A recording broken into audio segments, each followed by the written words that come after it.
Buenas tardes, bienvenidos un miércoles más a este lugar de encuentro donde estoy viendo que hay gente de todas partes del país, inclusive también desde la costa del Uruguay, así que doy la bienvenida a todas y a todos y a nuestros clubes de observadores de aves que también están conectados en el día de hoy, que es un día importante y diferente para todos los que nos gustan la observación de aves, dado que es el cumpleaños, es el día que cumple años nuestro gran Tito Naroski, que es el impulsor de un montón de actividades que tienen que ver hoy con la conservación de nuestras aves y una gran persona a los que tuvimos la oportunidad de conocerlo y de tenerlo a mano, siempre nos regala una sonrisa, una foto y siempre tiene esa buena predisposición que a nosotros nos encanta. Bueno, bienvenido Andrés, ¿cómo estás? Muy bien, muy buenas tardes para todos. Quería saludarlos y sumarme a las palabras de alegría por el cumpleaños de Tito, ¿no? Realmente una, una leyenda, ¿no? Para seguramente todos los que están escuchando y viendo esta charla, ¿no? Así que, y un conector, ¿no? De la gente con la naturaleza. Así que enhorabuena que lo celebremos, incluso con esta charla, ¿no? Exactamente. Bueno, antes de pasar a la charla, Andrés, te quiero contar que como habrán visto antes de la presentación de esta gran charla que tenemos ahora en minutos, hay un montón de avisos. Uno de ellos es que la semana próxima vamos a estar haciendo nuevamente la charla de mamíferos marinos que por distintos inconvenientes de conexión no se pudo dar, así que los esperamos a todos el miércoles que viene para tener la charla de mamíferos marinos como la habíamos planificado, pero bueno, en este caso la vamos a tener en el Día Mundial de los Océanos, así que el miércoles los esperamos a las 19 horas. También quiero contarles que quedan los últimos lugares para el taller de primeros pasos en fotografía en la naturaleza y todos nuestros socios pueden inscribirse. Acuérdense en que es exclusivo para socios, son gratuitos y es un taller que lo va a dar un compañero que hoy está detrás de escena, que es Joaquín, que es un genio, sabe un montón y es un profe divino, así que el que no entiende tanto de fotografía, como es mi caso, nos podemos unir y aprender, aunque sea cómo tenemos que empezar, ¿no? Y también estamos celebrando que, bueno, que Tito también sale con algo nuevo, ¿no? Junto con, con nuestro amigo Francisco González Taboas, en una nueva guía de las aves de la provincia de Buenos Aires. Así que los que todavía no la han adquirido pueden entrar en la ecotienda y comprarla y disfrutarla, porque todo lo que queremos es disfrutar las aves. Así que hoy vamos a dejar un poquito las aves de lado, no porque no nos gusten, sino porque hoy vamos a hablar de manchados, ¿sí? Hoy vamos a hablar del yaguareté, de nuestro tigre, de nuestro león. Así que para eso vamos a pedir que se nos una nuestro doctor Agustín Paviolo, y que bueno, justamente los dejo a ustedes que entre la charla lo presentes, Andrés, y bueno, que comience esto que es por lo que estamos reunidos hoy. Muchas gracias. Bueno, muchas gracias. Un placer también en este día de fiesta presentar a mi amigo Agustín. Agustín es biólogo y doctor en biología por la Universidad de Córdoba y además es investigador del CONICET. Está radicado en Puerto Iguazú, ¿m? Y es una pieza clave del Instituto de Biología Subtropical, el IBS, que tiene doble dependencia, CONICET y Universidad Nacional de Misiones, y además también de la Asociación Civil Ceiba. En esas instituciones está enmarcado el proyecto Yaguareté, que él coordina, que es un interesantísimo ejemplo de cómo los investigadores, más allá de hacer ciencia básica y ciencia aplicada, están trabajando por la conservación de su objeto de estudio. No es tan habitual, ¿no? Así que también eso es una celebración y van a ver con la presentación de Agustín, que coordina un grupo de muchísima gente, ¿no? Que también ese es un mérito, ¿no? Aunar esfuerzos, integrar no solo al grupo de proyectos, sino también a otras instituciones, ONGs, municipios, administración de parques nacionales, provincia y demás, en pos de el objetivo de conservar las poblaciones del yaguareté, no solamente en Misiones, donde él está radicado, también en las otras regiones del norte del país, principalmente la región chaqueña, en donde parte del equipo también desarrolla actividades, ¿no? Así que bueno, un placer para nosotros contar con Agustín en esta tarde-noche, ¿no? Disfrútenlo, ¿no? Porque la verdad que vamos a aprender todos sobre el yaguareté y también sobre cómo trabajar con especies amenazadas. Agustín, te dejo con nuestros amigos. Bueno, gracias Andrés por la presentación. También, bueno, a todo Aves Argentinas también por la invitación. La verdad que es un espacio muy lindo, es una ONG que yo admiro mucho, en la cual también tengo mucha gente querida y con la cual hemos trabajado bastante y estamos trabajando bastante también. Así que gracias de nuevo por el espacio para contar un poco lo que hacemos. Yo ahora voy a compartirles la pantalla, así les voy a mostrar una presentación de PowerPoint que básicamente pretende hacer un recorrido por un poco el trabajo que hacemos desde hace bastante tiempo con el yaguareté, como decía Andrés. Bueno, iniciar contándoles qué es el proyecto Yaguareté. En realidad el proyecto Yaguareté es una iniciativa de muchas personas y de muchas instituciones. Actualmente la mayoría de ellas trabajamos, como decía Andrés, en el Ceiba, que es una ONG muy chiquitita de Puerto Iguazú, de unos 50 socios, y el CONICET, varios investigadores, becarios y técnicos del CONICET, ¿no? La mayoría de nosotros, bueno, voy a ir avanzando en la presentación y les voy contando más cosas.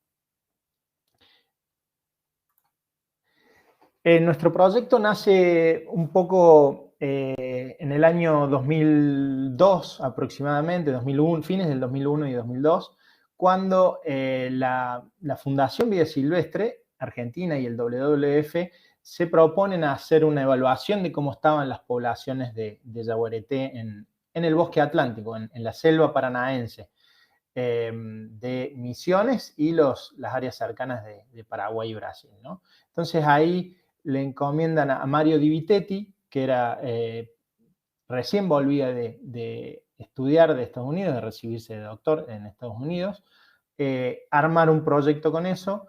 Yo ya estaba trabajando justo en Misiones, en parques nacionales, haciendo mi tesis de grado, también relacionada con el yaguareté. Y bueno, y conformamos en ese momento un plan para desarrollar ese proyecto. Se nos sumó ahí nomás también Carlos de Angelo, y tanto Carlitos como lo voy a nombrar a él, porque todos le decimos Carlitos, tanto Carlitos como yo desarrollamos nuestras tesis doctorales en el marco de este proyecto, bajo la dirección de Mario Di Vitetti, ¿no? Esto, como les decía, fue impulsado desde la Fundación Vida Silvestre y el WWF. Un par de años luego estaba sucediendo el proyecto ELE, que tal vez los que tienen algunos años más trabajando o leyendo sobre la conservación de la fauna en Argentina lo conocen. Era un proyecto de uso sustentable del loro hablador, ¿no? Bastante interesante, que funcionó muy bien durante muchos años. Y en ese marco había varios técnicos que trabajaban y cosechaban esos loros y ayudaban a cosechar y manejar esos loros. Y entre ellos estaba Verónica Quiroga, que fue también, es una de las grandes protagonistas de nuestro equipo y otra de los coordinadores generales de nuestro proyecto, ¿no? Ella, junto a Gabriel Buaglio, fueron también los que dieron el puntapié inicial de nuestro proyecto en la región chaqueña, ¿no? A partir aproximadamente desde el año 2004, seguimos con apoyo de estas instituciones, pero parte de nosotros ya empezó a trabajar en CONICET, o ya sea como becarios o como investigador en el caso de Mario, ¿no? Así que ese fue un poquito el comienzo y estas personas fuimos un poco el germen inicial de nuestro proyecto. Actualmente somos un proyecto, un equipo, ¿no? de trabajo bastante grande. Somos alrededor de 30 personas que estamos trabajando en nuestro equipo en diversas cosas, ¿no? Y dentro de nuestro equipo hay una gran mayoría que son biólogos, pero también hay veterinarios, hay guardaparques, hay antropólogos, hay comunicadores, guías de turismo, fotógrafos. O sea, se ha hecho bastante variado nuestro equipo en cuanto a capacidades y a destreza, digamos, a conocimientos, ¿no? A formación, por así decirlo. Así que bueno, hemos crecido bastante y también yo siempre digo que es bastante difuso nuestro equipo porque en realidad somos muchísimas más personas trabajando, ¿no? Tenemos montones de colaboradores que sin tener una relación formal con nuestro equipo están todo el tiempo trabajando codo a codo con nosotros en muchas iniciativas. Esto, como les decía, son un poco las organizaciones en el marco de las cuales se dio el inicio de nuestro proyecto y acá juntamos varios de los logos de las instituciones con las cuales trabajamos. Como decía Andrés, hay gobiernos, hay municipios, hay parques nacionales, hay organizaciones no gubernamentales, hay un montón de instituciones con las cuales trabajamos codo a codo en distintos aspectos de el yaguareté y la conservación de esta especie, ¿no? El estudio y la conservación de la especie, ¿no? Así que bueno, en el camino que hemos recorrido en estos 15 años, 16, 18 años, perdón, ya, de trabajo con la especie, hemos ido sumando muchísima gente y muchísimos socios o compañeros de trabajo institucionales y personales también, ¿no? Un poco los objetivos iniciales de nuestro proyecto, y que todavía siguen siendo así, eran generar conocimiento científico de calidad sobre la especie para lograr su conservación y la de los ambientes en los que vive, ¿no? Un segundo objetivo bien importante también es no solamente quedarnos en la generación de esa información científica de calidad, sino también transferir ese conocimiento para que sirva a la toma de decisiones de los tomadores de decisiones, para que conduzcan a la conservación de esta especie y de sus ambientes, los ambientes donde vive, ¿no?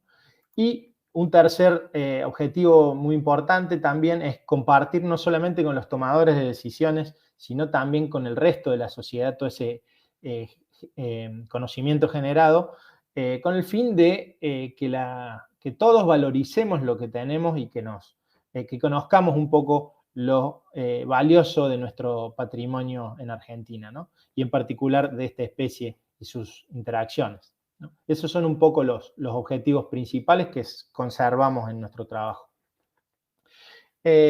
Nuestro trabajo, bueno, el yaguareté se distribuye actualmente en tres en Argentina. Una es la selva paranaense de Misiones, otro es la región chaqueña y el otro remanente poblacional es en las yungas de Salta y Jujuy.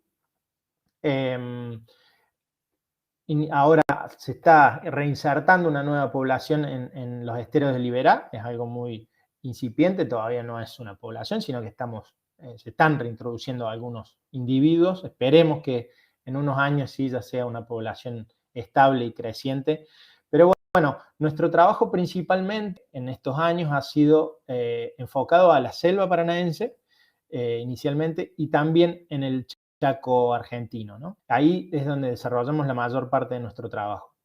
Como les decía, inicialmente empezamos en la selva paranaense con algunas de las preguntas que queríamos responder o que teníamos en agenda en ese entonces, era dónde nos quedaba, dónde estaba presente la especie todavía y cuántos quedaban, cuál era el hábitat preferido o que toleraba la especie, donde podía subsistir la especie en esta región y cómo se distribuía, cuáles eran las principales amenazas sobre las que había que trabajar para conservar a la especie y también cómo y por dónde se mueven en este paisaje heterogéneo que todos sabemos que tenemos en la selva paranaense actualmente, ¿no? Entonces, bueno, allá por el año 2003, uno de las primeras respuestas que queríamos encontrar era dónde estaban presentes los jaguares, o el jaguarete o jaguar, ¿no? Esos son los nombres que usamos más en nuestro país. Y eso era un desafío muy grande. En la selva paranaense, como les decía inicialmente, no trabajamos solamente en Misiones, sino que también incluimos áreas de Brasil y Paraguay. Y en el caso, y bueno, es una región enorme, y como les contaba, éramos inicialmente 3 personas, y relevar una especie tan críptica, tan difícil de muestrear como el jaguarete, en una ecorregión tan extensa era casi imposible. Así que bueno, se nos ocurrió trabajar un poquito con gente que estuviera interesada en aportar datos de la presencia de la especie, que nos ayudara a hacer ese terrible esfuerzo de búsqueda de información. Y a eso lo llamamos el grupo de colaboradores del proyecto Jaguarete. Fue una iniciativa de ciencia ciudadana, de alguna manera, como hoy las conocemos, pero estaba focalizada sobre todo en gente que vivía en la selva, ¿no? Guardaparques, empleados de empresas forestales, biólogos que estudiaban otras cosas, chacreros, bueno, una serie de personas que tenían posibilidad de encontrar rastros o evidencia de la presencia de la especie. Esto fue, la verdad, una experiencia muy, muy rica y exitosa. La coordinó Carlos D'Angelo, Carlitos, que es también una persona muy, muy especial, con mucho carisma, mucha llegada a las personas, y eso también contribuyó mucho al éxito de la iniciativa. Y bueno, llegamos a tener más de 150 colaboradores activos en la selva paranaense de los 3 países, y el resultado fue buenísimo, ¿no? En aproximadamente 4 años relevamos toda esta región. Esta es la provincia de Misiones, acá vemos una buena parte de Paraguay y una parte grande de Brasil también. Y los puntos rojos son los datos de presencia de jaguarete en todo ese paisaje, ¿no? Es un área enorme, de más de 10 millones de hectáreas, ¿no? Así que fuimos muy afortunados de poder contar con la ayuda de tanta gente, y fue gracias a esa metodología, ¿no? Con esa información de dónde quedaba presente la especie, perdón, desarrollamos otra serie de análisis con sistemas de información geográfica, y fuimos de alguna manera modelando cuáles eran las condiciones del paisaje que permitían que la especie estuviera todavía presente, ¿no? Y ese tipo de análisis se llama el desarrollo de modelos de aptitud de hábitat o de modelos de hábitat, ¿no? Y acá en este mapa, este es el mapa resultante de ese análisis, y ahí vemos cómo se distribuye el hábitat en esta región. En verde son las áreas de hábitat apto, y las otras son de algunas otras categorías de menor calidad, ¿no? Y como vemos, el área, las poblaciones y el hábitat de jaguarete en todo el bosque atlántico o la selva paranaense está muy fragmentado, y en gran medida los mayores fragmentos estaban en Misiones y el Parque Nacional de Iguazú, acá en Brasil. Una parte importante estaba en Paraguay, ¿no? También en esa época, en el año 2004, este análisis es con una imagen de esa época. Lamentablemente la situación cambió muchísimo actualmente, y estos fragmentos de Paraguay se perdieron completamente. Así que, bueno, la población, la fragmentación del hábitat y la población en general está bastante comprometida en el bosque atlántico, en los 3 países, ¿no? Otra de las preguntas que también abordamos era saber cuántos jaguares quedan en la región. Esto es una pregunta bastante difícil de responder, porque son animales, como les decía, muy crípticos, difícil de observar, pero en ese entonces aparecieron las cámaras trampa, ¿no? En ese entonces eran bastante novedosas. Nuestro equipo de trabajo fue el primero en usar las cámaras trampas en Argentina para relevamientos sistemáticos de jaguares y de felinos en general. Fuimos bastante pioneros en ese sentido. Las cámaras que usábamos eran a rollo, no son las digitales que hay ahora. Así que, bueno, fue una experiencia de un aprendizaje muy interesante. Y bueno, hicimos 3 relevamientos en 3 regiones distintas, en la zona de Uruguay, en la zona de, acá Uruguay, en la fundación, la reserva de la Fundación Vida Silvestre y el Parque Provincial Uruguay, en el Parque Nacional Iguazú también relevamos, y en la Reserva de Biosfera Yabotí. En esos 3 sitios había un gradiente de protección contra la caza furtiva bastante marcado, siendo Iguazú el mejor protegido, Uruguay en el término medio y Yabotí menos protegido. Y aprovechábamos las fotos de las trampas cámaras para identificar los individuos y contarlos de alguna manera, ¿no? Contar cuántos animales había en cada lugar después de cada muestreo. Para eso utilizábamos el patrón de manchas que tienen los yaguareté y todos los felinos manchados, que es único para cada animal. Y bueno, eso es una característica que nos permite saber en cada área cuántos animales tenemos, ¿no? También usamos algunos modelos matemáticos que nos permiten estimar precisamente ese parámetro, ¿no? Así que bueno, ese fue un poco la experiencia de trabajo con cámaras trampa en los inicios, en esas 3 áreas. Los resultados principales fueron que en este gráfico vemos la densidad en este eje de yaguareté acá y de pumas acá, ¿no?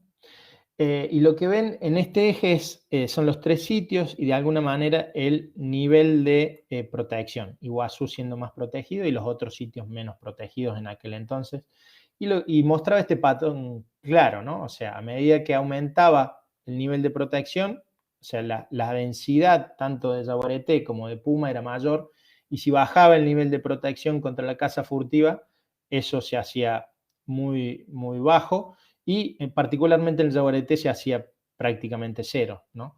Así que una de las grandes aportes de este trabajo fue aprender que realmente el nivel de protección afecta muchísimo las poblaciones de estos 2 grandes felinos y particularmente al yaguareté, ¿no? Estos fueron datos de mi tesis de doctorado. Y bueno, uniendo un poco la información que teníamos de dónde quedaban yaguaretés en todo el bosque atlántico, pero particularmente en Misiones y el corredor verde de Misiones, que es esta región de acá de Misiones y el Parque Nacional Brasilero, que es estos fragmentos más conectados, con el área, calculando el área de distribución y las densidades que encontramos en distintos lugares, encontramos que en la región para el año 2005 había menos de 50 yaguaretés, ¿no? Eso es una población muy, muy chiquitita. Las estimaciones previas que había en la región, que eran de un biólogo brasilero, Peter Kraushaw, muy querido, y que había hecho estudios previamente en el Parque Nacional de Iguazú y había encontrado estimaciones de densidad muy altas, bastante altas para la región, y extrapolando un poco los números de eso a todo lo que quedaba de selva en ese entonces, habían llegado al número que aproximadamente quedaban 400 yaguareté, entre 400 y 800 en los años 90, ¿no? Así que bueno, para nosotros en el año 2005 encontrarnos con que había 50 yaguareté fue realmente un golpe muy duro, y para todos, ¿no? Para toda la sociedad, para el gobierno también, pensar que estaba todo bien con la especie, darse cuenta de que teníamos un problemón, ¿no? Así que bueno, ese fue tal vez uno de los primeros aportes grandes de nuestro equipo a diagnosticar una situación crítica, ¿no? Luego, con toda esta información generada sobre la cantidad de hábitat que había, el efecto de la caza furtiva en la especie en Misiones, elaboramos un análisis de viabilidad poblacional, que son análisis bastante complejos en los cuales se pueden poner distintos parámetros de historias de vida y uno puede ver si la especie la población de la especie va a crecer o se va a extinguir en el tiempo, ¿no? Con esa información a uno le puede hacer variar ciertos parámetros y eso es muy, muy interesante porque uno puede identificar cuáles son los parámetros con los cuales mejora más las chances de supervivencia de la especie, ¿no? Este análisis que hicimos para Misiones particularmente daba claramente que la mayor amenaza era la caza furtiva de la especie, ¿no? Y era el mayor desafío a revertir, ¿no? Así que con toda esa información generada por nuestro equipo y ese análisis de viabilidad poblacional que hicimos con colegas de Brasil y de Estados Unidos, lo volcamos al plan de conservación de la población de yaguareté de la selva paranaense, que, bueno, fue el primer plan regional que tuvimos en Argentina, ¿no? Ahí estamos viendo, esta foto fue en el año 2006, fue en el primer taller nacional que hicimos para la conservación de la especie. Ahí hay muchas caras, no sé si se verá claramente, pero hay muchas caras. Bueno, acá estoy yo, como 15 años más joven. Acá está Juan Carlos Chévez, Roberto Nigro de la Red Yaguareté, Ramadori, Pablo Perovic, Javier Pereira, Manuel Jaramillo, hoy director general de la Fundación Vida Silvestre, Diego Varela. Bueno, hay un montón de personas que han trabajado durante muchos años en la conservación, no solo de esta especie, sino de muchas especies, ¿no? O sea, en ese entonces ya estábamos trabajando intensamente para esto, ¿no? Luego, también en ese mismo plan incluimos el paisaje de conservación, algo que llamamos el paisaje óptimo de conservación del yaguareté, que es de alguna manera este mapita que se ve, ahora está un poquito más actualizado, ¿ya? Pero bueno, lo importante de este mapa es que nos permitía identificar áreas núcleo y las distintas flechitas indicaban distintas acciones, ¿no? Donde había que mejorar la protección contra el caza, donde había que buscar corredores para conectar lugares. Entonces fue un modelo espacialmente explícito que nos indicaba no solo lo que había que hacer, sino a dónde teníamos que hacerlo, ¿no? Esa es una de las grandes virtudes de este plan de manejo y de este paisaje óptimo que logramos desarrollar, sobre todo usando la gran capacidad de Carlos de Angelo, que se especializó mucho durante su doctorado en el desarrollo de modelos espaciales, ¿no? Él es un gran referente hoy en día en ese tipo de análisis.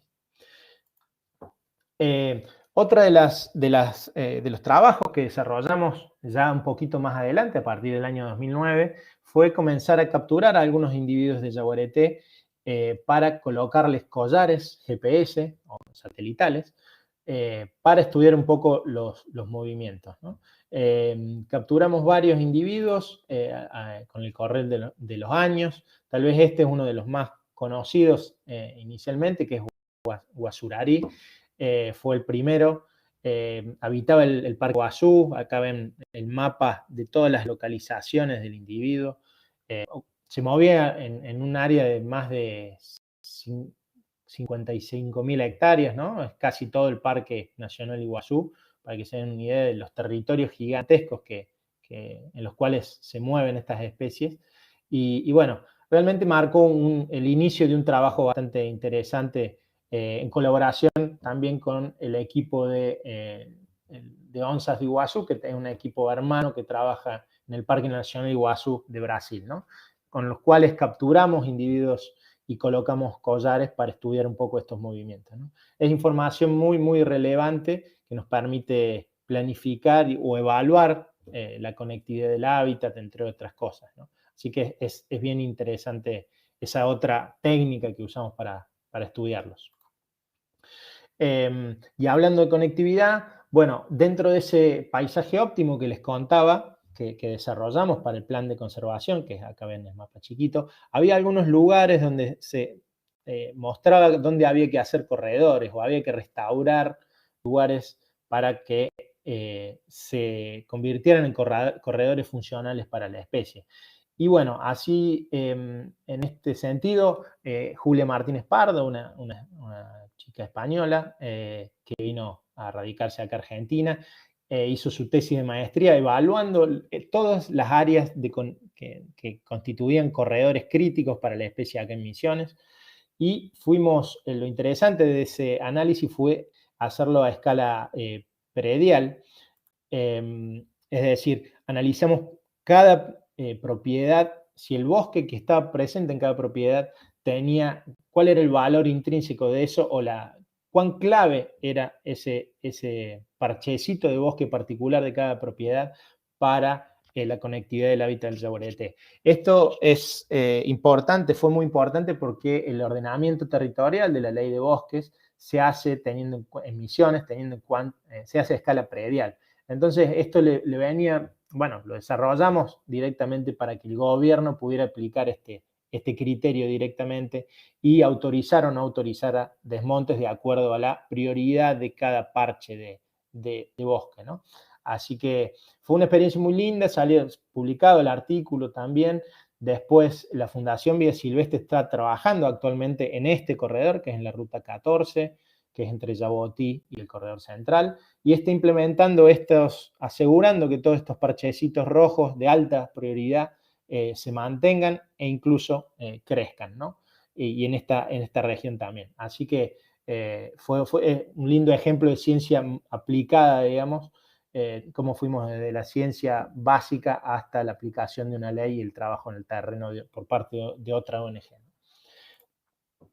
Otro hito importante en nuestro trabajo en el Bosque Atlántico fue un trabajo trinacional que hicimos con todos los investigadores que trabajan con yaguareté en Paraguay y en Brasil. Hay muchas regiones. Hicimos un análisis muy interesante de todo el Bosque Atlántico, no solo el Bosque Atlántico del Alto Paraná o Selva Paranaense, sino de la Mata Atlántica Costera y otras regiones del Bosque Atlántico brasilero. Y bueno, fue una experiencia muy, muy interesante que también está teniendo efectos muy, muy, muy interesantes a nivel de conservación a nivel internacional, ¿no? Hay proyectos trinacionales trabajando en este sentido. Así que bueno, fue un análisis muy, muy interesante y un aporte también de nuestro equipo a la conservación desde la ciencia, ¿no? Ahora voy a pasar un poquito a la región chaqueña para contar lo que hemos hecho también. Todo el proyecto en la región chaqueña, como les decía previamente, ha sido liderado por Verónica Quiroga, también doctora en biología y investigadora de CONICET. Actualmente, bueno, tanto Carlos de Angelo como Verónica Quiroga hicieron su tesis doctoral acá en Misiones como lugar de trabajo, y hoy ya están trabajando de vuelta en Córdoba, Verónica, y en Río Cuarto, Carlitos, en otros institutos de CONICET. Por eso nuestro equipo está ahora distribuido a lo largo del país. Y bueno, obviamente el trabajo de Vero con la ayuda siempre de Gabriel Boaglio, que desde el inicio estuvo ahí, ¿no? Gabriel ahora es técnico de CONICET en el IDEA, un instituto de Córdoba también. Otro gran conocedor del Chaco, ¿no? También en Chaco fueron un poco las mismas preguntas que queríamos respondernos desde el inicio, era actualizar la distribución de la especie, estimar la densidad poblacional, saber cuántas presas tenía en esas regiones y determinar los problemas de conservación, ¿no? Un poco parecidas a las preguntas a las que nos hacíamos en Misiones. Inicialmente, cuando estaban trabajando en el marco del proyecto de ley, como les decía, Verónica y Gabriel ya iban haciendo entrevistas. Este es el mapa del Chaco, esto es Formosa y esto es el Chaco, como ven acá. Y cada puntito rojo es una entrevista que hicieron Vero y Gabriel a lo largo de esos años. Hicieron más de 300 entrevistas a lo largo de esa región, buscando datos de la presencia de la especie, ¿no? Es una región muchísimo más grande que abarca 3 provincias, ¿no? No solamente más grande de la que nosotros trabajamos en el Bosque Atlántico, ¿no? Así que el desafío era mayor. Y como van a ver, también la densidad era muchísimo menor, por lo cual los datos de yaguareté se hicieron desear mucho, ¿no? También se hicieron muchos muestreos con trampas cámara, estos ya un poco actualizados los datos. Inicialmente Vero hizo muestreos en Copo, es acá el Parque Nacional Copo, la Reserva Aborigen acá en el Chaco, y acá en el norte de Formosa. Esos fueron los muestreos iniciales. Después se sumó también los muestreos en la Fidelidad, con trampas cámara y otras regiones de acá del Chaco, Pilcomayo, y este es son muestreos que hizo Parques Nacionales a cargo de Pablo Perovic y el proyecto Jaguares en el Límite, con el cual también tenemos una colaboración muy cercana. Así que estos son los relevamientos. Lamentablemente tenemos muy poquitos datos de Yaguareté. Solamente en estos, desde el 2007 a hoy, hay fotos de 3 individuos. Acá hay 2. Después de estas 2 fotos, uno en Pilcomayo, este es Caramta, que fue fotografiado en el Parque Impenetrable, y otro individuo acá en la Reserva de los Palmares, que creo que es incluso un poquito más acá en Salta. No es ni siquiera en este muestra, es un poquito más hacia el oeste todavía. O sea, la cantidad de datos es muy, muy bajita en el Chaco, y de fotos menos que menos. La distribución es, afortunadamente sigue siendo grande, o sea, tenemos individuos en Pilcomayo, aparecen algunos registros hasta cerca de Santiago, cada tanto, en Salta, en Formosa hay muchos registros, en Chaco hay registros de huellas sobre todo, ¿no? Los registros de huellas son los que más llegan. O sea que tenemos una distribución bastante grande, pero las densidades, como decía, son mínimas, ¿no? Una estimación un poco lo más factible que se puede estimar es que tenemos menos de 20 animales en toda la región chaqueña en el año 2010. Hoy tal vez siga alrededor de eso, tal vez un poquito menos, pero está muy, muy crítica la situación. Estaba y está, ¿no? En todo lo que es la región chaqueña. Como les decía, bueno, está en peligro crítico de extinción. Como dice Vero, la población está ecológicamente extinta en casi toda la región. Esto quiere decir que hay tan poquitos yaguaretés que la especie ya ni siquiera cumple su rol ecológico, ¿no? En la región, o sea, como depredador y como controlador de las presas, ¿no? Esto se le llama cuando existe la extinción ecológica. Y bueno, y también los principales problemas de conservación es la caza directa de la especie, al igual que en Misiones, y la pérdida y fragmentación del hábitat.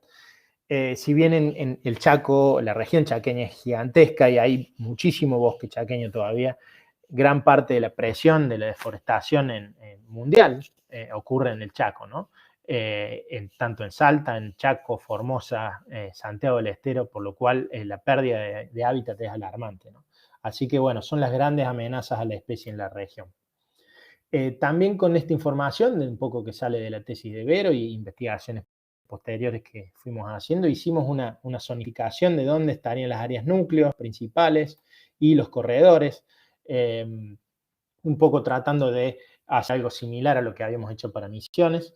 Y uno de los lugares importantes identificados fue la estancia de la Fidelidad, ¿no? Que hoy, por suerte, es el Parque Nacional Impenetrable.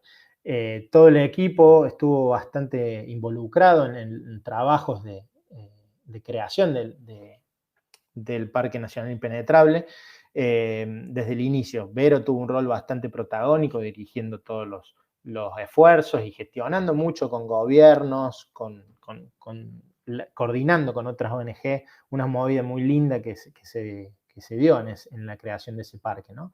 Así que también somos un poquito, al igual que Aves Argentinas y otro montón de instituciones, somos un poquito responsables de haber empujado la creación de ese parque extraordinario que tenemos en el Chaco, ¿no? Como les decía, bueno, hicimos varios relevamientos. Vero trabajó muchísimo en gestión. Actualmente seguimos haciendo relevamientos, así que, bueno, el aporte fue importante en ese sentido. En el año 2017 también trabajamos en la subcomisión de conservación. Cada región tiene una subcomisión de conservación de yaguareté y trabajamos en ese marco para la elaboración de un plan de conservación para la especie. En el caso del Chaco era tan urgente las acciones necesarias que le llamamos plan de emergencia para la conservación de yaguareté. Y también gran parte de la información de este plan está generado a través de nuestro trabajo de investigación. Acá también vemos varios personajes importantes, Giacomo acá, Bozo, bueno, Sofía Jainón, en Perovic de vuelta, bueno, un montón de gente, Miñarro acá, seguramente gente de aves también, ¿no? O sea, hay mucha gente trabajando en muchas instituciones en estos planes, porque el yaguareté no solamente es una especie que debe ser conservada como cualquier especie, sino que también es una especie que sirve como paraguas para conservar grandes ambientes. Si conservamos el yaguareté, indirectamente estamos conservando también grandes áreas, porque la especie necesita grandes áreas para conservarse, entonces es lo que se dice una especie paraguas, ¿no? Entonces, bueno, por eso tenemos tanta gente trabajando y de tantas instituciones, ¿no? Y es lo valioso de trabajar con esta especie en particular, y es uno de los motivos principales por los cuales nosotros trabajamos. Otro hito importante en el Chaco fue, perdón, estoy mirando el WhatsApp, que no me estén avisando, que espero que se esté escuchando bien, por las dudas, no esté hablando solo sin conexión. Bueno, otro de los hallazgos importantes o de las hitos importantes en la conservación de yaguareté en el Chaco fue la aparición de Caramta, que fue un yaguareté que detectamos, nuestro equipo detectó a través de huellas en el Parque Impenetrable, en el Bermejo, y también la Fundación Rewilding, que tiene un campamento, una estación biológica ahí permanente, lo fotografió después y nuestras cámaras lo detectaron. El primer yaguareté fotografiado en el Chaco fue toda una revolución para todos. Y bueno, organizamos una bastante audaz y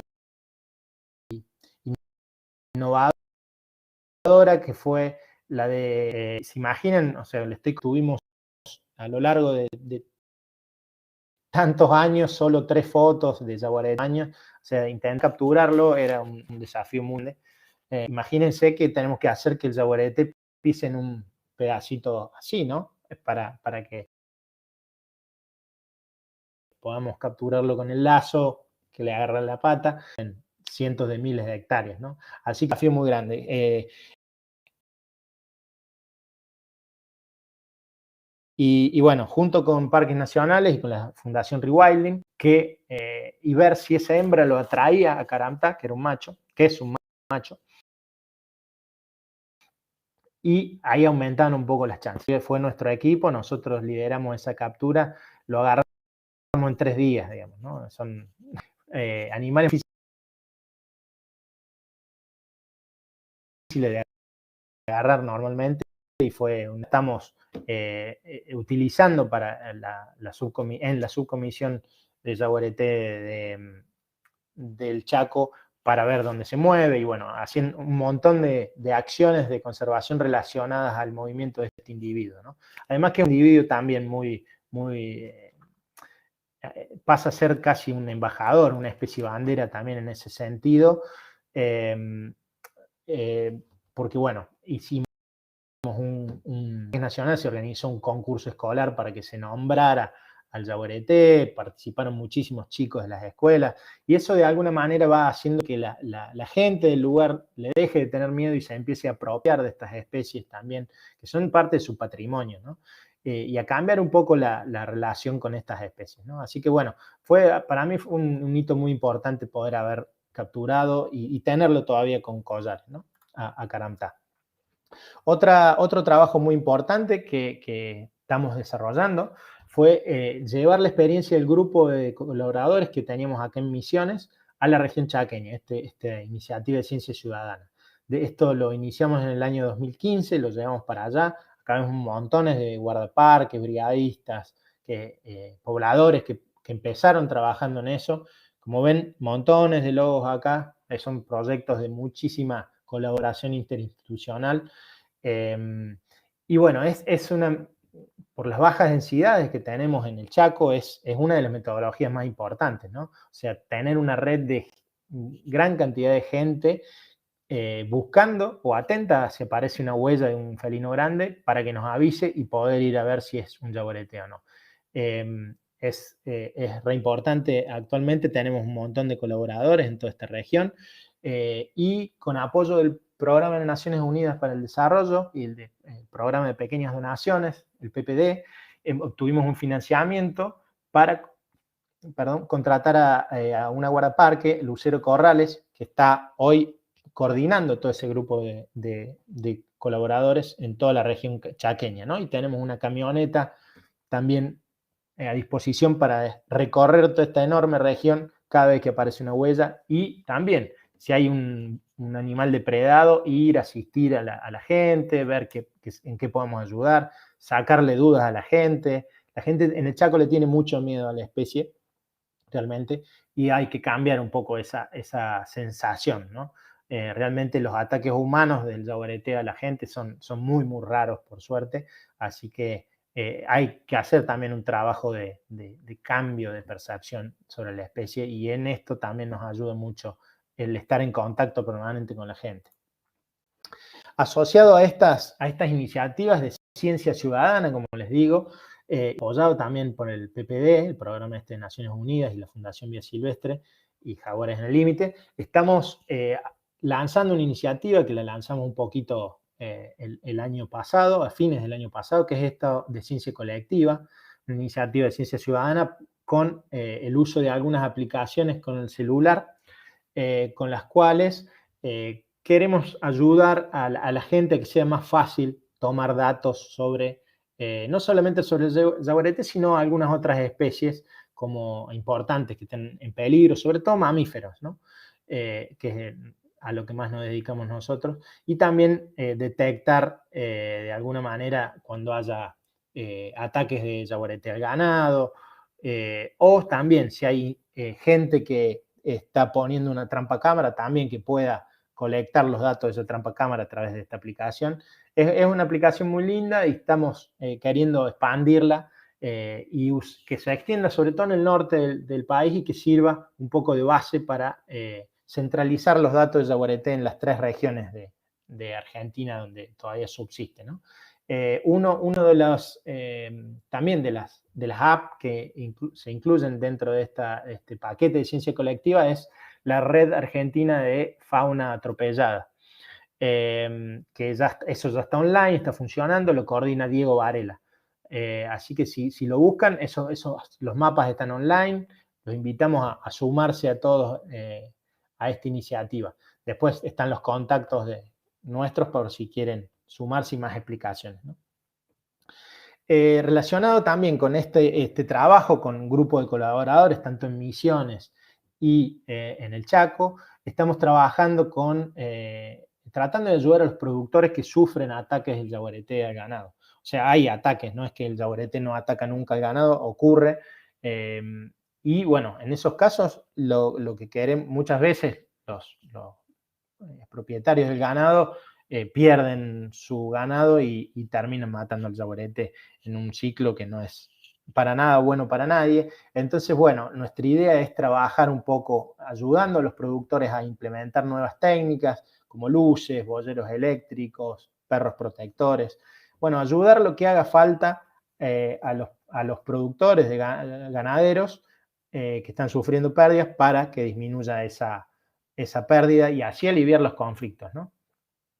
Muy relacionado a estas 2 cuestiones anteriores que les vengo charlando también, ese perder ganado o ese miedo que le tiene la gente al jaguarete en la región, es que estamos trabajando desde hace bastante tiempo con biólogos y antropólogos en trabajar y entender un poco qué es lo que piensa la gente que convive con el jaguarete, tanto en Misiones como en el Chaco y en áreas vecinas de Brasil a Misiones, ¿no? Así que bueno, estamos haciendo mucho trabajo de encuesta, mucho trabajo de evaluación de qué es lo que quiere la gente, qué es lo que teme o cuáles son las soluciones más viables que ven la gente, porque en definitiva son los que van a tolerar o no convivir con la especie o a tomar medidas o no cuando tengan ataques. Así que es clave saber qué piensan, qué quieren, qué siente toda esa gente Así que es otra de las líneas que estamos trabajando. En eso trabaja Fernando Zamudio, es un investigador de CONICET que también trabajó en Misiones y ahora está en Córdoba. Lucía Cariola, una postdoc de nuestro equipo también. Y bueno, vamos sumando gente en ese sentido también, ¿no? Otra de las nuevas incorporaciones del equipo es Carmen López, la cual está trabajando bastante con Carlitos de Angelo en la elaboración. ¿Se acuerdan del paisaje óptimo que les hablaba de conservación para Misiones? Bueno, hacer algo similar y bien definido con mayor detalle para toda la región chaqueña. Así que Carmen está trabajando en eso, esa zonificación, ese mapa de acciones espacialmente explícito. Esperemos tenerlo de acá a un añito más o menos, algo para que aporte también a la conservación y a la zonificación de las acciones, ¿no? Toda la información de nuestro equipo que se va generando de las trampas cámara es tremenda, ¿no?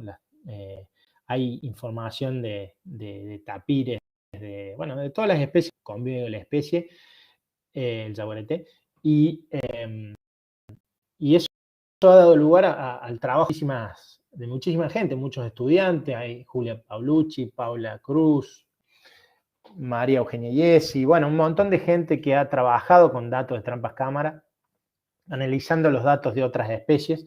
Y este es un aporte importante también al conocimiento, ¿no? O sea, esto también, como les decía, es también, a veces usamos al yaguareté como excusa para hacer todos estos muestreos, pero indirectamente también estamos generando un montón de información sobre mamíferos terrestres de estas regiones, ¿no? Que son, hasta hace poco estaban bastante poco estudiadas, ¿no? Y los conocíamos muy poquito de ellas, ¿no?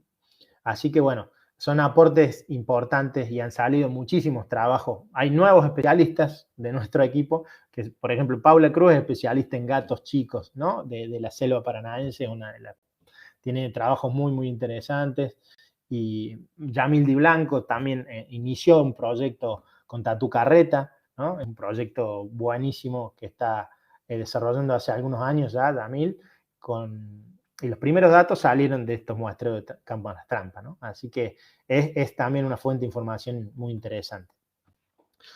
Volviendo al yaguareté y a Misiones, otra de las cosas que estamos haciendo es monitoreo en el tiempo, ¿no? Toda esta región este es el Parque Iguazú, este es el corredor verde de Misiones, el norte de Misiones, y este es el Parque Brasilero. Y todos estos puntitos son cámaras trampa de los muestreos que venimos haciendo, ¿no? Hacemos desde el año 2003 muestreos cada 2 años en esta región, lo cual, es una de las regiones, es la región donde tenemos la base de datos más larga sobre evolución de la población, el número de población de yaguareté en el mundo, ¿no? Es realmente un orgullo que tenemos, y hay datos que tenemos que no se saben en otros lugares del mundo. Así que es una linda tarea que seguimos desarrollando, siempre con mucho apoyo de muchas instituciones. Con este monitoreo del tiempo lo que hacemos es evaluar cómo sigue la población. ¿Se acuerdan que les decía que en el 2005 estaba en menos de 50 individuos? Bueno, en este gráfico lo que mostramos es el número de individuos en este eje, y acá están los años, ¿no? Los muestreos que vamos haciendo en el tiempo. Y acá la barrita es el error asociado a toda medición que hacemos, ¿no? En este caso a estas mediciones. Y y como ven, acá estamos viendo buenas noticias, ¿no? En el 2005 teníamos esa noticia pésima de que teníamos menos de 50, pero con el trabajo mancomunado del gobierno de Misiones, del Parque Nacional y muchas instituciones que trabajan acá en el Bosque Atlántico, se fue logrando revertir esa situación, ¿no? Y como ven, la curva está subiendo, la población está subiendo, y el último dato que tenemos es del 2018, en el cual tuvimos el placer de anunciar que teníamos 105 individuos de yaguareté en el corredor verde de Argentina y Brasil, ¿no? Esto es todavía una población muy chiquitita, pero nos hemos alejado muchísimo de esos 40 en los cuales estamos realmente muy, muy, muy asustados con la situación, ¿no? En el 2020 lo estamos analizando actualmente. Esperemos que siga la curva que tengamos una barrita grande acá. Y el 250 es el futuro que esperamos tener, que es un poco cuando es a lo que nos hemos propuesto en el plan de conservación del jaguarete en Misiones, llegar a 250 individuos. También nos está dando información muy interesante eso, no solo de la cantidad de animales que tenemos, sino del comportamiento de la especie.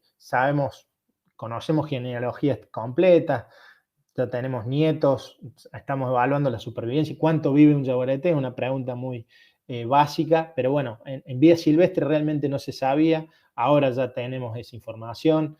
Viven algunos, los que tienen más suerte, pueden llegar a vivir hasta 15, 18 años en vida silvestre, lo cual es bastante.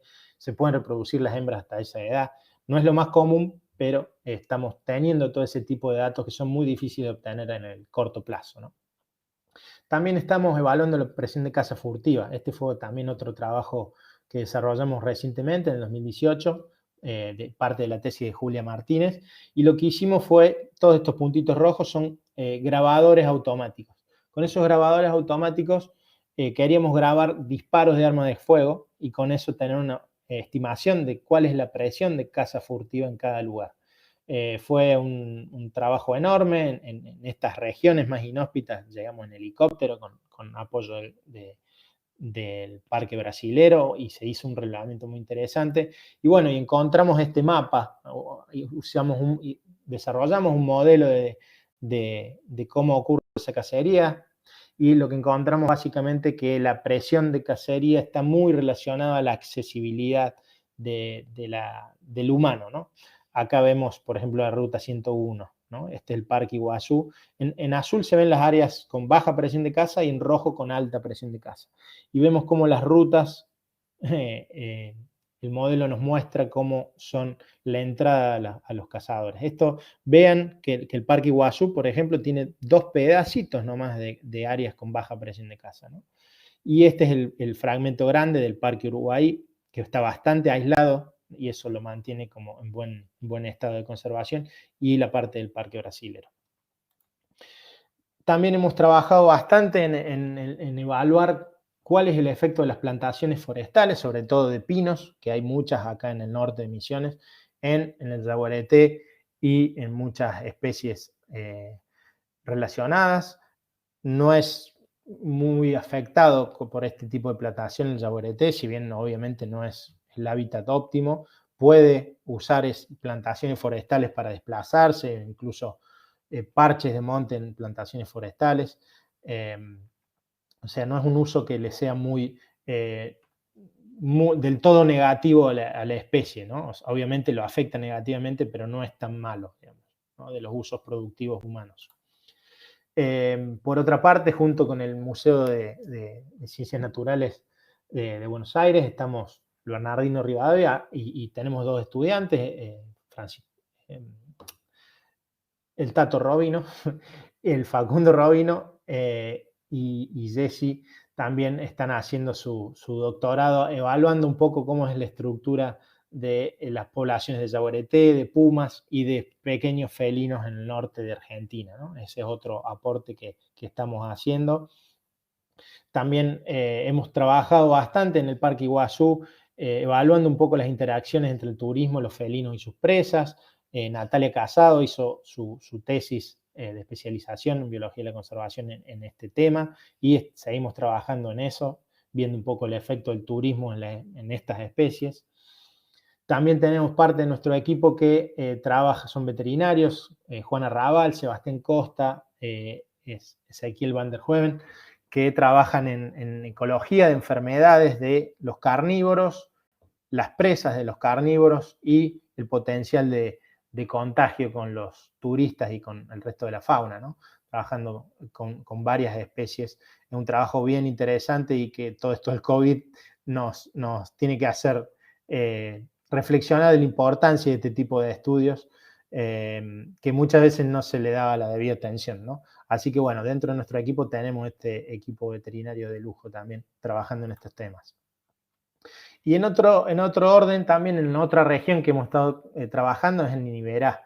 Nosotros, si bien toda la iniciativa es impulsada por Conservation Land Trust y hoy Rewilding, Nosotros inicialmente, desde el inicio de este plan de reintroducción, hemos estado colaborando como asesores de este proyecto, tanto en la evaluación de la aptitud del hábitat, que es este trabajo que también lideró Carlitos de Angelo, después en la etapa de el proyecto, armar el proyecto de cría, y también hemos estado apoyando en ese sentido con nuestros conocimientos científicos.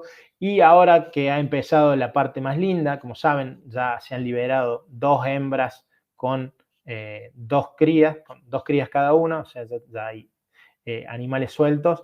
Estamos trabajando de modo de evaluar cómo se insertan esos animales en el hábitat y también cuál es el efecto en el ecosistema. En ese sentido, Belén Ávila está trabajando incluso antes de que se larguen los yaguaretés, estudiando el comportamiento de los carpinchos para ver cómo era antes y cómo va a ser ahora.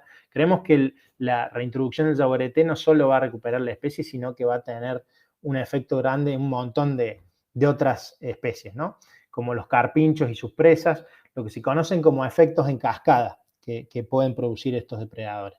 Entonces no solo va a controlar las poblaciones de carpinchos y otras presas, sino que también va a determinar su comportamiento, y eso puede tener efectos incluso en la vegetación y en cosas así. En este trabajo también está empezando su doctorado Quimei Gómez, y bueno, es una historia apasionante que se viene y que estamos trabajando, ¿no? Nuestro trabajo también a lo largo de los años ha sido la pata de educación ambiental. Hemos hecho siempre un esfuerzo de mantenerla viva. Silvia Benito ha trabajado muchísimo durante varios años. Hoy nuestro coordinador es Martín Tinari. Y hemos trabajado mucho en campañas de campo, en las escuelas, en charlitas, en ferias. Tenemos nuestras redes sociales y también hemos trabajado desarrollando algunos materiales de difusión como folletos, en colaboración siempre con muchas instituciones. Y también particularmente hemos sido protagonistas en parte de un documental que hizo Humara Films, Johnny Raggio, uno de los miembros de las celebridades de aves argentinas, fue uno de los productores, así que ha sido muy importante para la difusión, ¿no? Y ha tenido mucho impacto, se ha visto mucho ese documental, lo hemos mostrado en muchísimos lugares, está disponible en YouTube, si no, después pídanoslo, que es realmente muy lindo. También estamos en colaboración con Emilio White, otro integrante de nuestro equipo, un gran fotógrafo de naturaleza y con también apoyo de varias empresas e instituciones. Estamos desarrollando un libro sobre el yaguareté en Argentina, esperemos que vea la luz este fin de año o el año que viene, a más tardar. Es un libro que va a contar con las fotografías de él y eso garantiza mucho, y los textos van a ser de los investigadores que trabajamos con la especie, así que esperemos que sea un aporte lindo. Y otro aporte bien interesante, en el cual Aves Argentinas está participando muchísimo, de la mano de Andrés Bozo, inicialmente desde Parques Nacionales y ahora como coordinador del programa Selva Paranaense de NEA, de Aves Argentinas, es la creación de un centro temático, un centro educativo relacionado al yaguareté en el área cataratas, al cual llamamos Territorio Yaguareté. Es una iniciativa que, bueno, la iniciamos hace bastante tiempo la idea, se hizo un taller en el 2019 y esperemos este año ya que vea la luz y que sea, bueno, un centro, va a ser abierto para todo público, obviamente, en el Parque Iguazú, y que va a servir a la promoción de la conservación de la especie, al conocimiento de la especie, ¿no? Así que en ese sentido Aves está aportando no solo el trabajo de Andrés y su equipo, sino también ha ayudado a captar fondos para la iniciativa, y ha sido muy importante el aporte que están desarrollando desde Aves Argentinas para esto, ¿no? Y otra de las iniciativas en la cual Andrés también tiene mucho que ver es la conformación del Club de Amigos del Yaguareté. Es una idea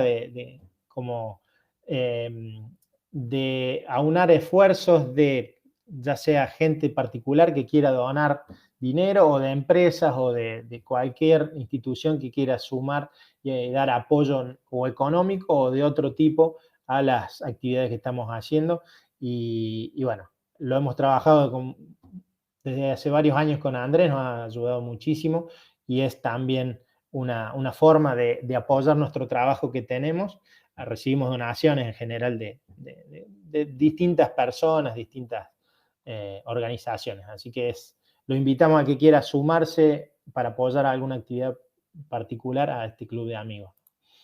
Y bueno, por último, agradecer a montones de instituciones que probablemente nos olvidemos algunos, que han aportado a toda esta historia que les acabo de contar.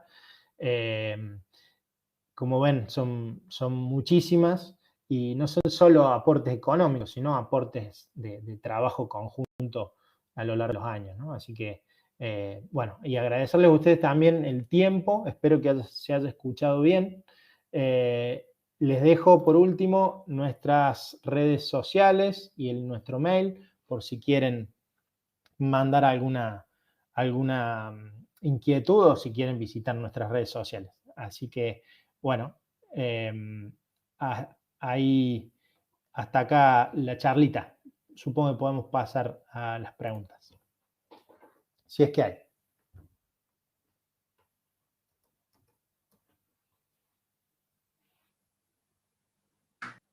Buenísimo, Agustín, estuvimos hiper pendientes de toda la charla, se escuchó bien, en un momento hubo un cortecito, pero poquito, igual se escuchaba y se supo seguir la conversación que estabas, lo que estabas exponiendo, así que no te hagas problema, es entendible, no sé si todos saben que, bueno, que no estás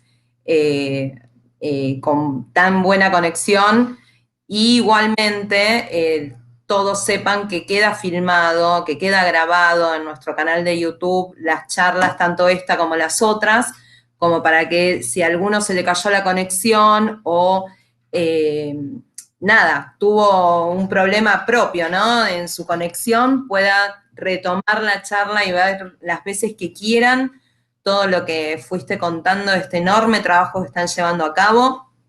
Y sí bueno, más allá de las felicitaciones, de la admiración total que te tienen a vos y a tu equipo y a todos los que están involucrados en este enorme trabajo que están realizando, sí tengo algunas consultitas y después tengo una mía que te quiero compartir, pero bueno, eso siempre lo hago yo, que puedo.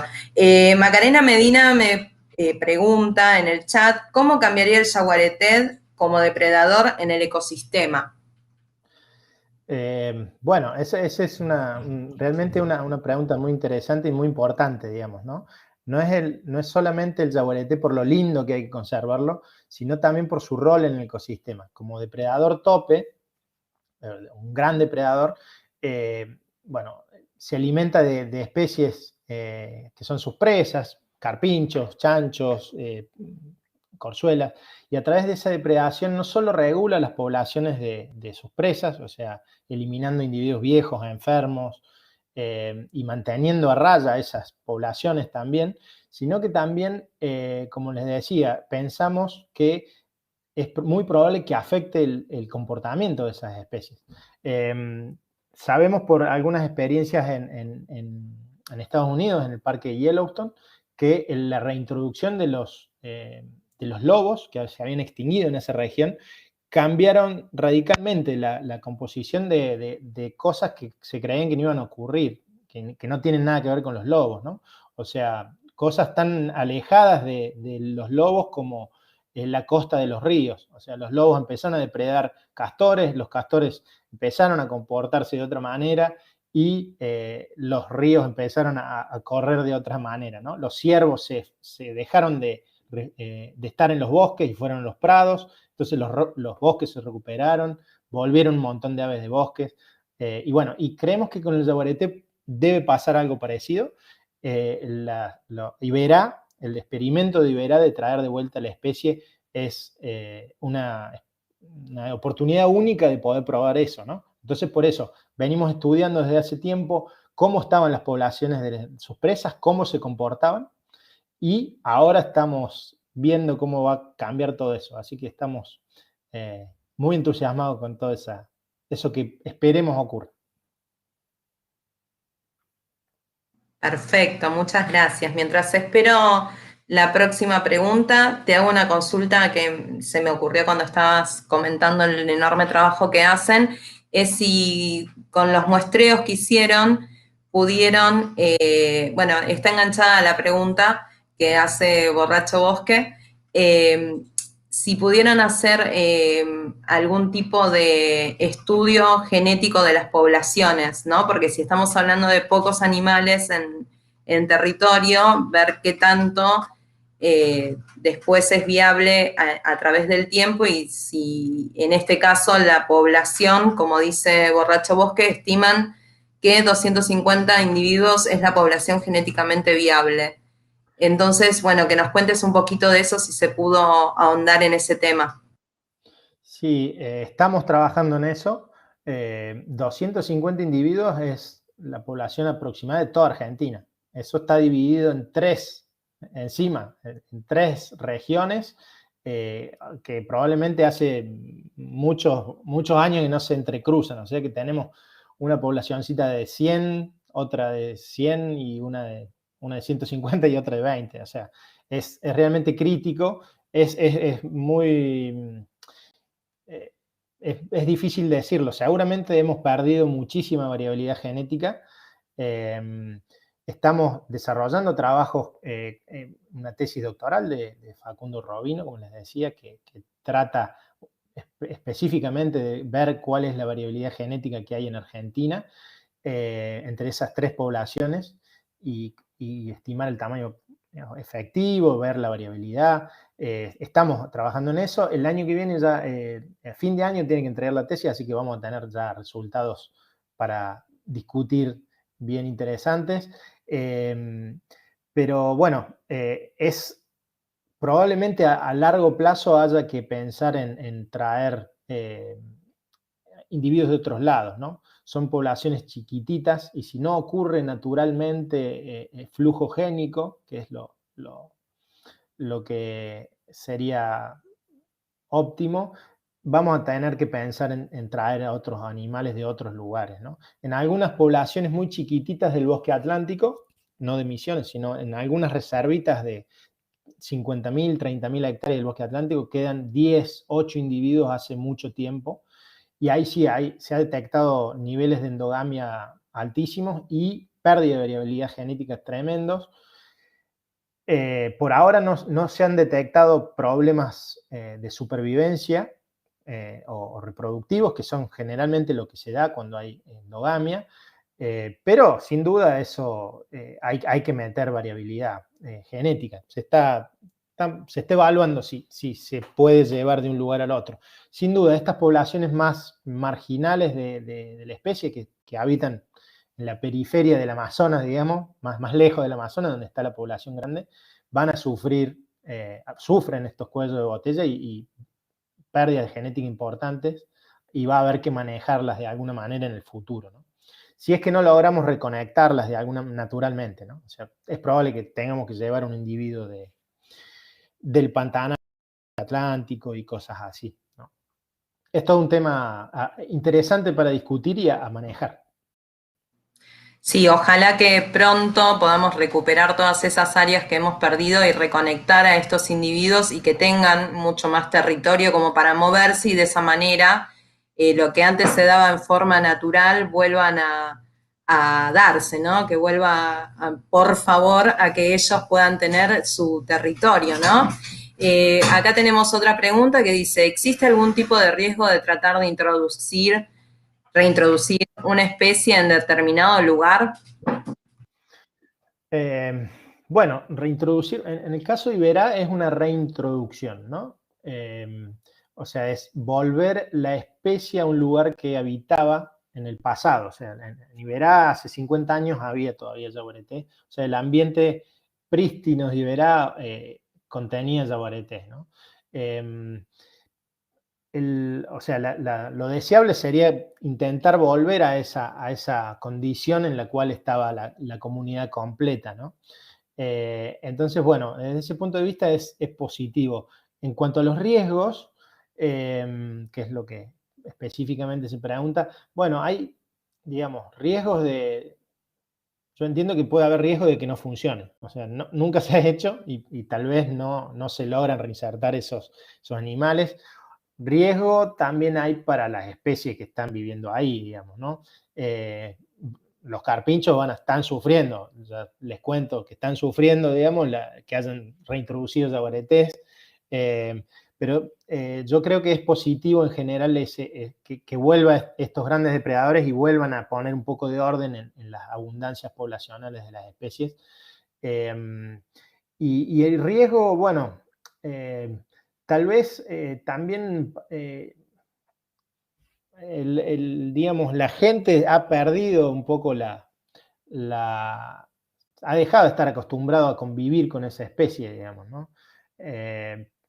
Pero me parece que en ese sentido, particularmente el riesgo no es un animal peligroso para el hombre, normalmente, así que no es un gran riesgo. Obviamente la producción ganadera puede tener un impacto que hay que medirlo también, ¿no? Pero bueno, también hay que compatibilizar todas las actividades, tanto productivas y de conservación en el país, ¿no? O sea, hay que recuperar ecosistemas y hacerlos funcionales de vuelta, así como que también hay que producir en ciertas áreas y producir lo más amigablemente posible. O sea, hay riesgos que empiece a haber depredación en corrientes cuando antes no lo había, en los últimos 50 años, pero antes sí la había, ¿no?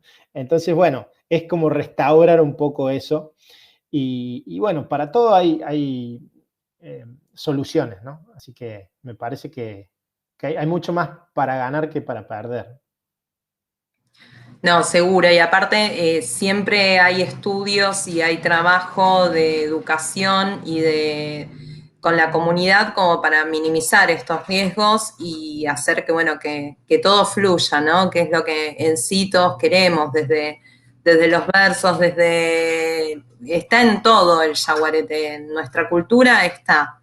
Y yo no quiero dejar pasar que, bueno, acá en Buenos Aires, donde estoy yo, el Tigre, que no está lejos de la ciudad más grande que tenemos en Argentina a nivel poblacional, todavía estaba presente y se llamaba Tigre a este lugar del Delta justamente porque todavía había presencia de yaguareté. Entonces, tenemos que entender que si bien no estamos haciendo una introducción acá en el Delta, estamos haciendo una reintroducción en el cual hay muchos factores implicados y donde la gente misma de esos sectores, de esos lugares, están interesados en que vuelva. No es algo que se esté imponiendo, sino que es un trabajo en conjunto en el cual también ayuda a las sociedades que viven, por ejemplo, del turismo, a que muchas personas, en vez de elegir ir a hacer un safari al extranjero para ver un yaguareté, pueda quizás verlo libre en Iberá o en Misiones y en otros lugares que ahora están mucho más escasos, ¿no? Entonces también tenemos que pensar que, nada, que todo problema ambiental es también social. Y viendo estos problemas sociales y culturales tenemos que ayudar también a las poblaciones que están ahí cerca y que conviven con él, ¿no? Voy a pasar a otra pregunta que dice, que nos hace observando en la naturaleza, que es cómo funciona el collar rastreador y qué tiempo de durabilidad tiene, cómo es todo el proceso de rastreo. Melissa. Bueno, el collar es un collar, literalmente, como se le coloca a los perros. Obviamente tiene mucha resistencia porque las uñas y los dientes sobre té lo pueden romper, así que tienen muchos bueno, refuerzos, digamos, por así decirlo, son también herméticos, pues se meten al agua. Y bueno, y básicamente tiene distintos transmisores. Un transmisor de VHF, como la radio, que hace un pip todo el tiempo. Tiene una mini computadora que maneja también otra serie de sistemas, que es un GPS, que se prende y se apaga cuando nosotros le hemos dicho, uno programa esa mini computadora que tiene el collar para decirle cuándo se tiene que prender el GPS y apagarse. Y otro, generalmente los que usamos nosotros con Yaguareté tienen también un transmisor satelital que funciona también como los teléfonos satelitales y usa a veces los mismos sistemas, Iridium, Globastar, que eso básicamente también, esa misma computadora prende el telefonito, el mini teléfono que tiene, busca los satélites y le envía un mensajito con las localizaciones de GPS. Todo ese proceso se hace de una manera que optimice el uso de la batería. En todos estos collares, en todos estos transmisores, lo crítico es el peso, que uno no lo puede enchufar ni recargar, en el caso del Jaguarete. Por suerte en el Jaguarete, comparado con las aves, puede llevar un buen peso de batería, entonces puedes llevar collares de hasta 500 gramos, ¿no? Entonces te permite una linda batería que puede durar en una programación de 8 localizaciones por día y que te mande los puntos una vez por día, te puede durar 1 año y medio, ¿no? Básicamente. Con las aves, ustedes lo sabrán de otras charlas que habrán tenido, pero es mucho, bueno, tiene otras complejidades, ¿no? Pero también se usan mochilitas, se usan también las placas solares para recargar esas baterías. Bueno, es muy complejo todo este tema y es también tecnología muy cara y que tiene que de alguna manera soportar golpes, ¿no? Muchos de estos desarrollos vienen de la industria aeroespacial, digamos, y por eso son tan caros también los desarrollos, ¿no? En general son muy caros y todavía estamos pagando los desarrollos, ¿no? Por eso también son tan caros. Pero son una herramienta tremenda. Bueno, yo creo que estaríamos toda la noche haciéndote preguntas, Agustín. Es como que esto ya se está tornando, digamos, muy interesante, pero al mismo tiempo entiendo que, bueno, que hay muchas preguntas que conectándose con ustedes a través de sus redes, a través de sus mails, después pueden interiorizarse un poco más. Te pido por las dudas de que, bueno, igual apareció en la pantalla, ¿no? Pero las redes sociales hoy activas que tiene la red, que lo repitas por las dudas de que haya gente que no lo haya podido anotar en el chat. Y después vamos con una pregunta que es de Juan Manuel Fernández. Así te liberamos también y le damos a todos las gracias. Bueno, mira, el Facebook nuestro es ProJaguarete. El Instagram es Proyecto Jaguarete, así como suena. El Twitter es ProJaguarete. Bueno, el canal de YouTube ahí es un montón de letras. Véanlo si lo pueden chusmear. Creo que buscando Jaguarete o Proyecto Jaguarete en YouTube te sale. Si no, vean en la grabación, acá pueden copiar tal vez son un montón de letras. Y la página web, tenemos caída en nuestra página oficial que es proyectojaguarete.com.ar, pero tenemos arriba la página web del Ceiba donde hay información del proyecto que es www.ceiba.org.ar. Ceiba con C y B larga. Ceiba.org.ar.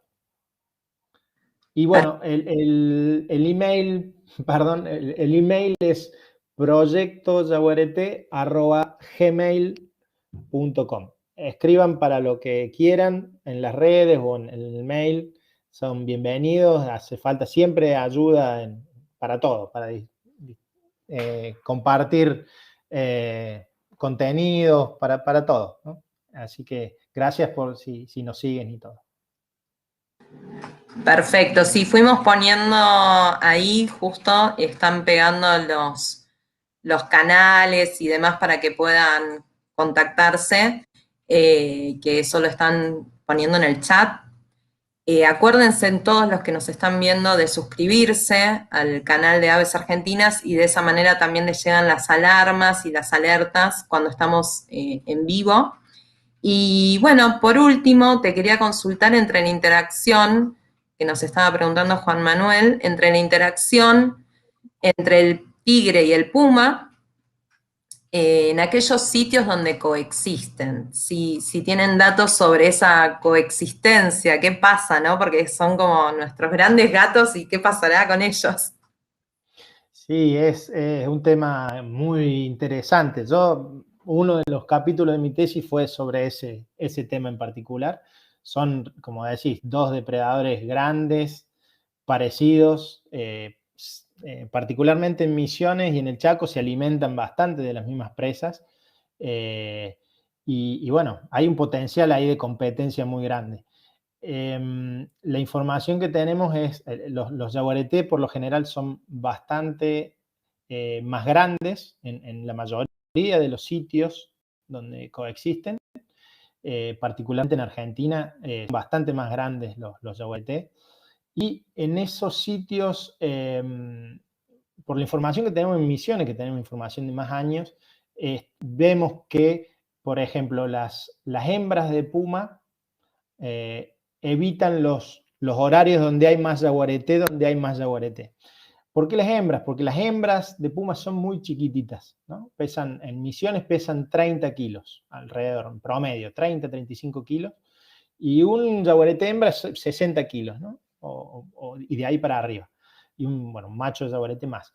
Entonces, y ahí hay varios estudios que han analizado cómo ocurren estas interacciones entre carnívoros a nivel global, no solo entre felinos, y nos muestran que cuando las diferencias de tamaño entre dos especies competidoras llegan a 2 veces, o sea, como en el caso del puma y el yaguareté en Misiones, la especie más pequeña corre mucho riesgo de ser depredada, ¿no? Si lo encuentran, lo matan, ¿no? Y eso es un poco la explicación que encontramos para ese patrón de que en el Parque Iguazú, por ejemplo, las hembras de puma no salen casi a la noche, ¿no? Que es donde son más activos los yaguaretes.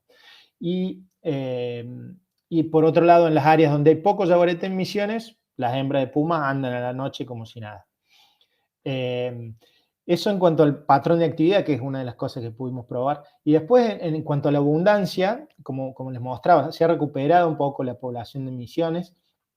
Y hemos visto, antes era la abundancia de puma versus yaguareté, era 3 veces puma por cada yaguareté, ¿no? Y hoy por hoy me parece que están bastante más parejos, ¿no? Me parece que ha aumentado la población de yaguareté, pero la población de puma tal vez está declinando un poquito. No tenemos datos precisos, pero tenemos un patrón que está mostrando un poco eso. Y otra cosa es que está habiendo mucho más problemas con puma en las afueras de las áreas protegidas. Así que es probable que estén desplazando a los pumas hacia afuera, ¿no? Del monte, los yaguaretes. Así que bueno, es una interacción interesante y seguramente es dependiente de la abundancia de yaguareté, por un lado. Y otra cosa interesante que les comento, también esa diferencia de tamaños no siempre es así. En México, por ejemplo, en Centroamérica, los yaguaretés y los pumas pesan casi lo mismo. Así que yo espero que en esos lugares las interacciones sean completamente distintas, ¿no? Así que es un tema apasionante. Hay aparentemente un efecto del yaguareté sobre el puma y por lo que sabemos está relacionado a las diferencias de tamaño. Así que, pero bueno, hay que estudiar mucho de eso todavía. Wow, perfecto.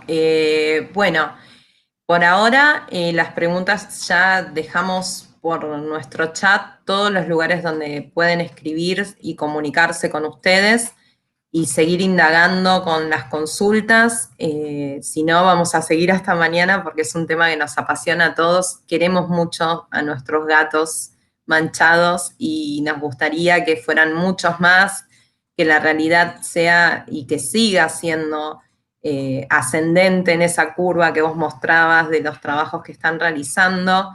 Y bueno, por último, nada, quiero recordarles a todos que cuantos más seamos los que les tendemos la mano o la pata a todas nuestras especies, más trabajo de campo se va a poder hacer, más voluntades se van a poder juntar y sumar. Así que bueno, los que no conocían el trabajo que hacen ustedes, bienvenido sea por tener este espacio. Y también les doy las gracias a todos los que estuvieron ahí haciendo el aguante, muchos seguidores chochos con el trabajo que realizan. Así que muchísimas gracias, Agustín. Y la semana que viene no quiero dejar de invitarlos nuevamente a todos, dado de que tenemos la charla de mamíferos marinos, así que seguimos con mamíferos. en el marco del Día de los Océanos. Y bueno, un beso grande, un aplauso gigante para todos los que están trabajando del otro lado. Y bueno, esperemos que prontamente, cuando se repita esta charla, nos des unas satisfacción grande al contarnos que, bueno, que se ha duplicado o triplicado en varios lugares la presencia de ellos, porque realmente nos lo merecemos cultural y, bueno, emocionalmente. Saber que ellos están volviendo a todos nos hace bien. Así que muchísimas gracias, Agustín. Un abrazo grande a todo el equipo, a toda la gente de allá de Misiones, de Chaco, de Formosa, que están conviviendo y están abrazando estos proyectos para regalarnos a todos los argentinos esta hermosa especie. Gracias a ustedes, a todos, por el espacio y por el tiempo. Muchísimas gracias. Nos vemos el miércoles que viene a todos los demás. Chau, chau.